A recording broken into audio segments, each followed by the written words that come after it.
പിടുത്തെന്ന് വെച്ചാൽ ഏത് ജാതി പിടുത്തം? അവസാനം കുഞ്ഞമ്മ വന്ന് തെറി വിളിച്ചപ്പോഴാണ് അയാൾ പിടിവിട്ടത്. നിങ്ങൾ അമ്മാവനാണ്, ഞാനൊന്നും പറയാൻ പാടില്ലാത്താണ്.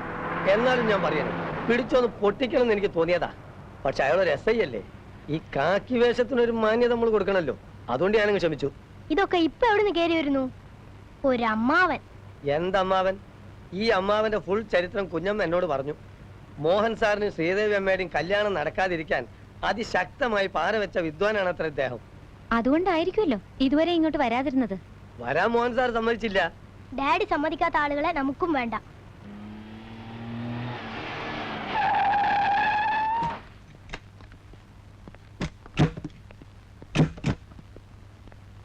മനു, നീ എടുത്തു ചാടി വഴക്കൊന്നും പറയാൻ പോണ്ട. I won't allow them to touch me. But don't be arrogant Manu. കെട്ടിപ്പിടിക്കാൻ വന്നാ ഞാൻ ഇടിക്കും. പ്ലീസ് മനു. എല്ലാരും എന്റെ പിന്നാലെ പോന്നാ മതി. എന്റെ പൊന്നു മക്കളെ, നിങ്ങൾ അനാഥരാക്കിയിട്ട് നിങ്ങളുടെ അച്ഛനും അമ്മയും പോയി കളഞ്ഞല്ലോ. പക്ഷേ ഇനി നിങ്ങൾ അനാഥരല്ല, നിങ്ങൾക്ക് ഞങ്ങളുണ്ട്. ആരെങ്കിലും കെട്ടിപ്പിടിച്ച അടങ്ങുമെങ്കിൽ എന്നെ പിടിച്ചോളൂ, രണ്ടാളും. ആ കുട്ടികളെ ഡ്രസ് ചീത്തയാവും, അതുകൊണ്ടാ. ഏത് ഡ്രസ്സിനേക്കാളും വലുതാണോ രക്തബന്ധം? അങ്കിൾ എപ്പോ വന്നു? ഓ ശാന്തേ, ആ സ്നേഹം കണ്ടു. അധികം നേരം ആയിട്ടില്ല മോളെ. മരണവിവരം ഞങ്ങൾ അറിയിക്കാത്തതിൽ ഞങ്ങൾക്കൊരു ദേഷ്യമില്ല. നിങ്ങൾ കൊച്ചു കുട്ടികളല്ലേ.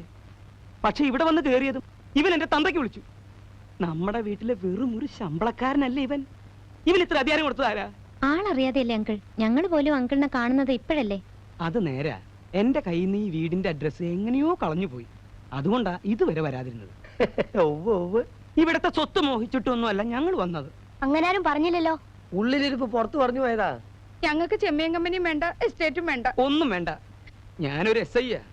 ഇവിടം വരെ വരിക, നിങ്ങളെ കാണുക, ആശ്വസിപ്പിക്കുക, തിരിച്ചു പോവുക. അമ്മാവനും അമ്മായിയും ഓട്ടെ മക്കളെ. എന്നാ പൊന്നുസ്റ്റേട്ടാ, രണ്ടാളെയും കാറി കയറ്റി ബസ് സ്റ്റാൻഡിൽ വിട്ടോളൂ.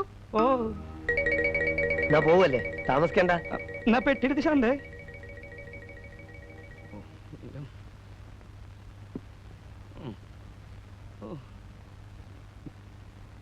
തീർന്നില്ലേ? ആദ്യം വാതിലൊന്ന് പണ്ടാറടക്കി. എല്ലാം തീർന്നില്ലേ? പെട്ടി എടുത്തോ, നമുക്ക് പോകാം. ഇല്ലാത്ത കാശ് മുടക്കി ബസ്സും കാറും പിടിച്ച് ഓടി വന്നതാ. ഞങ്ങൾ പോവാ. ഇത്ര പെട്ടെന്ന് പോകാനായിരുന്നെങ്കിൽ പിന്നെ എന്തിനാ മനുഷ്യ ഓടിച്ചാടി ഇങ്ങോട്ട് പോകുന്നത്? പോട്ടേന്ന് ചോദിച്ചപ്പോ ആ നരകം പോണ്ടാന്ന് പറയുന്നല്ലേ ഞാൻ വിചാരിച്ചത്. രക്തബന്ധം എന്ന ബന്ധം ഈ മാർക്കറ്റിൽ ചെലവാവുന്ന ഒരു സാധനമാണെന്ന് എനിക്ക് തോന്നുന്നില്ല. പോലീസുകാരനാണെന്ന് വെച്ചാൽ ഇത്രയ്ക്ക് അങ്ങ് വിവരമില്ലാതായി പോവും. മോളെ, മോക്ക് വല്ലാതെ വിഷമായി കാണൂല്ലേ? എന്തിന്? അമ്മാവൻ പോലീസാണല്ലോ, SI. അതിന്റെ ചില കുഴപ്പങ്ങളൊക്കെ ഉണ്ട് മോളെ. പക്ഷെ മോടെ അമ്മായി അങ്ങനല്ല കേട്ടോ. ഞാൻ ഓരോന്നോരോന്നായിട്ട് അങ്ങേർക്ക് പറഞ്ഞ് മനസ്സിലാക്കി കൊടുത്തു. നമ്മുടെ കുട്ടികളെല്ലാം നമ്മളോട് മോശമായിട്ട് പെരുമാറിയത്, അവരോട് ദേഷ്യം കാണിക്കരുത്, പെട്ടെന്ന് ചാടി ഇറങ്ങി അങ്ങനെ പൊക്കളയരുത് എന്നൊക്കെ പറഞ്ഞ് ഒരുവിധം തണുപ്പിച്ചു. മോള് തന്നെ ഒന്ന് ഓർത്ത് നോക്കിയേ. പറക്കമുറ്റാത്ത നിങ്ങൾ 4 എണ്ണത്തിനെ പെരുവഴി കളഞ്ഞേച്ച് പോവാന്ന് പറഞ്ഞ നോക്ക്, മനസാക്ഷി ഉള്ളവർക്ക് പറ്റുമോ? ലീവ് എടുക്കാൻ പറഞ്ഞു. അപ്പൊ പറയാ അവിടെ ഒരുപാട് ഉത്തരവാദിത്തങ്ങളുണ്ടെന്ന്. എനിക്കിങ്ങോട്ട് പെരുവരലിന് ദേഷ്യം എരച്ചു കയറി. ഈ കേരള മഹാരാജ്യത്ത് വേറെ SI-മാരില്ലേ? ഉത്തരവാദിത്തങ്ങൾ അവർ നോക്കട്ടെ. എന്റെ ദൈവമേ, ഒടുവി പറഞ്ഞ് ലീവ് എടുക്കാവെന്ന് സമ്മതിച്ചു. കണ്ടോ ഞങ്ങള് പോകുന്നില്ലെന്ന് പറഞ്ഞപ്പോ മുഖത്തെ ഒരു തെളിച്ചം കണ്ടില്ലേ? പച്ച പാവം. മോളിനി ഒന്നും കൊണ്ടും വിഷമിക്കണ്ട കേട്ടോ. ഞങ്ങൾക്ക് എന്ത് സംഭവിച്ചാലും ശരി, ഈ വീടിന്റെ നിങ്ങളുടെയും കാര്യം ഞങ്ങൾ ഏറ്റു. ഈ പെണ്ണുങ്ങളുടെ ഇടയിൽ പെട്ടുപോയതാ എന്റെ ബാഡ് ലക്ക്. എനിക്ക് വേണ്ട, അമ്മാവനും വേണ്ട, അമ്മായിയും വേണ്ട. Uncultured evil spirits. Manu, shut your mouth. No, I will kick them out. ഓ, ഞാൻ ആലോചിക്കുക, ഇവിടെ ഇപ്പൊ കരുണാകരമേനോൻ വേണ്ടിയിരുന്നു. ഒരെണ്ണ അങ്ങേരെ മുമ്പിൽ നിൽക്കുമായിരുന്നോ? ഏത് മേനോൻ? മോളെ, ഞാൻ പറയാറില്ലേ, പട്ടാളത്തിൽ വെച്ച് കാണാതെ നിങ്ങളുടെ മുത്തച്ഛനെ പറ്റി. കരുണാകരമേനോൻ പുലി ആയിരുന്നില്ലേ, പുലി. ഇപ്പൊ അവിടെ ഇല്ലാത്ത പുലികളെ പറ്റി പറഞ്ഞിട്ട് എന്താ കാര്യം? ഞാനും പുലി തന്നെയാ, നിങ്ങളാരും തടയാതിരുന്നാ മതി. കരുണാകരമേനോൻ വെറും പുലി ആയിരുന്നില്ല, പിന്നെ കഴുതപ്പുലിയായിരുന്നോ? എന്റെ മാതാവേ, മുത്തച്ഛനെ പറ്റി അങ്ങനൊന്നും പറയാൻ പാടില്ല മോനെ, ദൈവകോപം ഉണ്ടാവും. ശരിക്കും മുത്തച്ഛൻ യുദ്ധത്തിൽ മരിച്ചതാണോ കുഞ്ഞമ്മേ? അത് ഇന്നും ആർക്കും അറിയാൻ മേല. ഏതോ ഒരു യുദ്ധം നടക്കണ കാലത്താ കാണാതെയായത്. മരിച്ചോ ജീവിച്ചിരിപ്പുണ്ടോ എന്തോ. ഞാൻ ഇപ്പോഴും ഓർക്കുക, ഉദിച്ചു വരുന്നൊരു സൂര്യനായിരുന്നു അങ്ങേര്. ക്ലാരയുടെ അപ്പച്ചനും മേനോനും ഇണപിരിയാത്ത കൂട്ടുകാരായിരുന്നു. രണ്ടുപേരും പോയില്ലേ. അയ്യേ, കരയുന്നോ? ഈ കുഞ്ഞമ്മ എപ്പോഴും ഇങ്ങനെ മുത്തച്ഛനെ പറ്റി പറഞ്ഞു തുടങ്ങും, പിന്നെ ക്ലാരയുടെ അപ്പച്ചനിലെത്തും, പിന്നെ കരയാനും.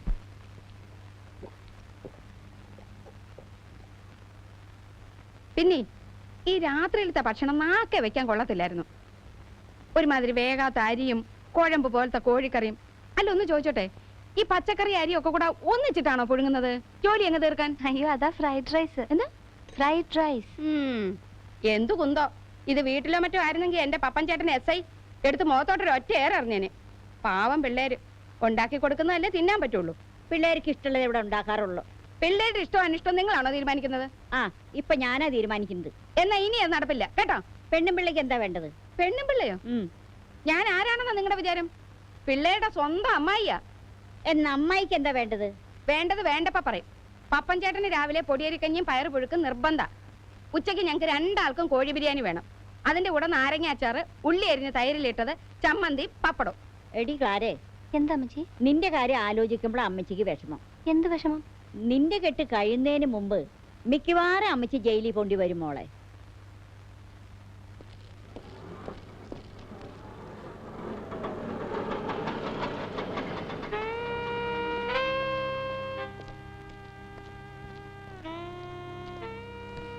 സർ, അനന്തം വക്കീൽ ഇന്ന് കോടതിയിൽ വന്നിട്ടുണ്ടോ? എന്തിനാ? ഒന്ന് കാണാനാ. വല്ല വക്കാലത്തും കൊടുക്കാനാ? ഓ, കാണാൻ എന്താ വഴി? ചെല്ല് ചെല്ല്, അവിടെ ഉണ്ട്. കോടതി മുറിക്കിടന്ന് വയറക്കുന്ന കണ്ടു. സാർ, എങ്ങനെ സാർ, അനന്തം വക്കീലിന് കേസൊക്കെ ഉണ്ടോ? താൻ എവിടെ നിന്ന് വരിക? ഞാൻ ബോംബെയിലാ, കാലത്ത് വന്നതാണ്. ബോംബെയിൽ നിന്ന് ഇവിടം വരെ താൻ അനന്തം വക്കീലിന് വക്കാലത്ത് കൊടുക്കാൻ വന്നതല്ലേ? താൻ ആരാണെന്ന് എനിക്കറിയില്ല, എങ്കിലും മനുഷ്യത്വത്തിന്റെ പേര് പറയുക. അയാൾക്ക് വക്കാലത്ത് കൊടുത്താൽ താൻ കുടുങ്ങും, വാദി പ്രതിയാകും. അനന്തം വക്കീലിന്റെ പേര് ആര് പറഞ്ഞു തന്നത് എനിക്ക്? ഞാൻ അനന്തം വക്കീലിന്റെ മകനാണ്.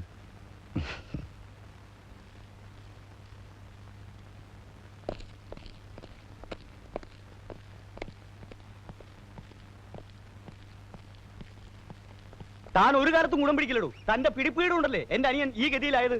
തങ്കപ്പ, ഒന്ന് പതുക്കെ പറ, ഞാൻ ഒരു വക്കീല. താൻ എവിടത്തെ വക്കീലാടോ? മൂന്നാം സാക്ഷിക്കും നാലാം സാക്ഷിക്കും പ്രതിയോടുള്ള വ്യക്തിവരാക്കും തെളിയിക്കാനുള്ള മുഴുവൻ സംഭവം തനിക്കാൻ ഓതി തന്നല്ലേ? അതിലൊരു വാക്കെങ്കിലും താൻ പറഞ്ഞോടോ. അതുകൊണ്ടല്ലേ അവൻ ഈ ഗതി വന്നത്. തങ്കപ്പ, നമ്മൾ വിചാരിച്ച പോലല്ല, സാക്ഷികൾ വളരെ സ്ട്രോങ് ആയിരുന്നു. അത് മുഴുവൻ കള്ളസാക്ഷികളല്ലേടോ? IPC 244 പ്രകാരം. താൻ മിണ്ടിപ്പോരുത്. തന്റെ IPC ഞാൻ കുറെ കേട്ടതാ. ഒടുക്കാവിന് പോലീസ് കൊണ്ടുപോയി. താൻ നശിച്ചു പോകത്തല്ലോ. തന്റെ ഓഫീസിന് മുമ്പിലേ ഞാൻ സത്യാഗ്രഹമായിരിക്കും, നോക്കിക്കോ. ആ, നീ വന്നോ? ഞാൻ ടെലഗ്രാം അയച്ചിട്ട് എത്ര ദിവസമായി ദിനകരാ? ടെലഗ്രാം അയക്കുമ്പോൾ അതിന്റെ കൂടെ വണ്ടിക്കൂലിക്കുള്ള പണവും കൂടി അയക്കണമായിരുന്നു. ബോംബെയിലെ മലയാളി സമാജക്കാർ പിരിവെടുത്തിട്ടാ ഒടുവിൽ എന്നെ ബസ് കയറ്റി വിട്ടത്. അപ്പൊ നിനക്ക് അവിടെ ജോലിയൊന്നും ഇല്ലായിരുന്നോ? ഉവ്വ്, ഞാനവിടെ ബോംബെ കളക്ടറായിരുന്നു. എന്തിനാ ഇപ്പൊ എന്നെ കമ്പിയടിച്ച് വരുത്തിയത്? പറയാൻ ഒരുപാടുണ്ട്. ഇന്ന് സന്തോഷമുള്ള ഒരു ദിവസമാണ്. വളരെ പ്രമാദമായ ഒരു കേസിൽ എന്റെ കക്ഷി ജയിച്ചു. ഉവ്വ്, ജയിച്ചവൻ കയ്യാമം വെച്ച് പോലീസ് ജീപ്പ് കയറി പോകുന്നത് ഞാൻ കണ്ടു. എന്നെ വിളിപ്പിച്ച കാര്യം പറ. ആ, നീ ഇന്ന് വന്നതല്ലേ ഉള്ളൂ. നമുക്ക് സ്വൈര്യമായി എവിടെയെങ്കിലും ഇരുന്ന് സംസാരിക്കാം, വാ. അച്ഛൻ പറഞ്ഞിട്ട് ഞാൻ ചിട്ടി കമ്പനിയും ഫൈനാൻസിങ്ങും തുടങ്ങി. അതിൽ നിന്ന് പണമെടുത്ത് അച്ഛൻ പല ബിസിനസ് നടത്തി നാശ കോടാലിയാക്കി. അവസാനം ചിട്ടി കമ്പനി പൊളിച്ച് എന്നെ കള്ളനാക്കി. തടി കേടാവൂന്ന് കരുതിയാണ് രായ്ക്കരാമാനം കള്ളവണ്ടി കയറി ഞാൻ ബോംബെ പോയത്. അച്ഛൻ വക്കീല്, മാന്യൻ. അച്ഛൻ അറിയോ, ആളറിയാതിരിക്കാൻ കുറെ കാലം ഞാൻ ബോംബെയിൽ താടി വെച്ചാണ് നടന്നത്. ആഹാ, താടി എന്ന് വെച്ചാ വെപ്പ് താടിയോ ഒറിജിനലോ? വെപ്പ് താടി. ഒറിജിനൽ വെക്കാൻ താടി രോമം വളരണ്ടേ? എന്റെ ദിനകര, ഞാൻ അനുഭവിച്ച കഷ്ടപ്പാടുകൾ നിന്നെ ഞാൻ അറിയിച്ചില്ലെന്നേ ഉള്ളൂ. നിന്റെ കമ്പനിയിൽ ഡെപ്പോസിറ്റ് ചെയ്തവന്മാര് വെട്ടുകത്തിയെടുത്തോണ്ട് വീട്ടിൽ വന്ന സംഭവം വരെ ഉണ്ടായിട്ടുണ്ട്. അന്നൊക്കെ അവസാന കൈക്ക് സഹായിക്കാൻ ഈ മോഹൻദാസ് ഉണ്ടായിരുന്നു. സത്യം പറയാലോ, ഇപ്പൊ ജീവിതം ഒരു വലിയ ചോദ്യചിഹ്നമായി മാറിയിരിക്കുക. തലയ്ക്ക് മീതെ ശൂന്യാകാശം, താഴെ മരുഭൂമി എന്നൊരു പാട്ടുണ്ടല്ലോ. ആ, അതുപോലെയാ ഇപ്പൊ എന്റെ അവസ്ഥ. ഒരാള് മദ്ദളത്തോടാ ഇതൊക്കെ പറയുന്നത്. ഒരലിന്റെയും മദ്ദളത്തിന്റെയും സ്ഥിതി മെച്ചപ്പെടാനുള്ള വഴിയല്ലേ ഞാൻ പറഞ്ഞത്. പ്രശ്നമതല്ല, എന്റെ മകനാണ് നീ എന്നറിഞ്ഞാൽ കുട്ടികൾ ആ നിമിഷം നിന്നെ കെറ്റൗട്ടടിക്കും. കാരണം ചിട്ടിക്കമ്പനി പൊളിഞ്ഞപ്പോ ആ വാർത്തയൊക്കെ പത്രത്തിൽ വന്നതല്ലേ. നിന്നെ അവർ കണ്ടിട്ടില്ലെങ്കിലും എന്റെ മകൻ ഒരു കള്ളനാണ് എന്നവർ കേട്ടിട്ടുണ്ട്. അങ്ങനെ അച്ഛൻ അവരോട് പറഞ്ഞു കാണും. ആ, എന്റെ നിലനിൽപ്പിന് വേണ്ടി ഞാൻ അങ്ങനെ പറഞ്ഞു പോയിട്ടുണ്ട്. സ്വന്തം നിലനിൽപ്പിന് വേണ്ടി സ്വന്തം മകന്റെ മുഖത്ത് തന്നെ കരിവാരി തേക്കണം അല്ലേ? ഏതായാലും കരിയായി. അപ്പൊ ആ കരി ഒരു മുഖത്ത് മാത്രം തേച്ചാ മതിയല്ലോ എന്ന് ഞാനും കരുതി. നല്ല അച്ഛൻ. നല്ല അച്ഛനാവാൻ നീ എനിക്കൊരു അവസരം താ ദിനകര. പണമില്ലാതെ ഇങ്ങനെ വെറും പിണങ്ങളായി കഴിയുന്നതിലും ഭേദമല്ലേ ഇത് മോനെ. ഇത് സക്സസ് ആവുമെന്ന് എനിക്ക് ഉറപ്പുണ്ട്.